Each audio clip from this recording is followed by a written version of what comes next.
ഞാനിപ്പോൾ ഇത് അന്നത്തെ ഒരു താല്പര്യത്തിൻ്റെ പുറത്ത് 10 kg പൈപ്പ് ചെയ്തേക്കുന്നത്.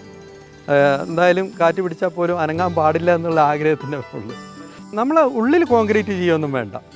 നമ്മൾ എന്ത് ചെയ്യണം വെച്ചാൽ ഇപ്പോൾ മേലെ ഇങ്ങനെ കൊടുത്തിട്ടുണ്ട്, നമ്മൾ ഈ എക്സ് ആകൃതിയിൽ കമ്പി കൊടുത്തിട്ടുണ്ട്. അപ്പോൾ അതുപോലെ തന്നെ അടിയിലും ഇത്രയും ഒരു 3/4 മീറ്റർ 1 മീറ്ററിൻ്റെ അടുത്ത് കുഴി കുഴിച്ച് അടിയിലും അങ്ങനെ നമ്മൾ എക്സ് ആകൃതി കുഴി കുഴിച്ചിട്ട് ഒന്നെങ്കിൽ കോൺക്രീറ്റ് ചെയ്യുക, ഇല്ലെങ്കിൽ നമ്മുടെ ഇൻ്റർലോക്കിൻ്റെ കട്ടകൾ 4 ഭാഗത്തും വെച്ച് അങ്ങനെ ചെയ്താലും മതി. ഇപ്പം കുറേ കമ്പനിക്കാർ ഇങ്ങനെ കോൺക്രീറ്റ് കട്ടകൾ കോൺക്രീറ്റ് തന്നെ ചെയ്തിട്ട് ഈ പൈപ്പിനോടൊപ്പം സപ്ലൈ ചെയ്യുന്നുണ്ട്. അപ്പോൾ നമുക്ക് ഏത് എളുപ്പത്തിന് വേണമെങ്കിൽ അത് ചെയ്യാം. അതാണെങ്കിൽ കുറച്ചുകൂടെ, അപ്പോൾ കേജ് അവരോട് പറഞ്ഞാൽ കേജ് അതനുസരിച്ച് അവർ സപ്ലൈ ചെയ്യുന്നുണ്ടെന്നാണ് പറഞ്ഞത്. അപ്പോൾ ഇങ്ങനെ ഏത് രീതിയിലും നമുക്ക് ചെയ്യാം.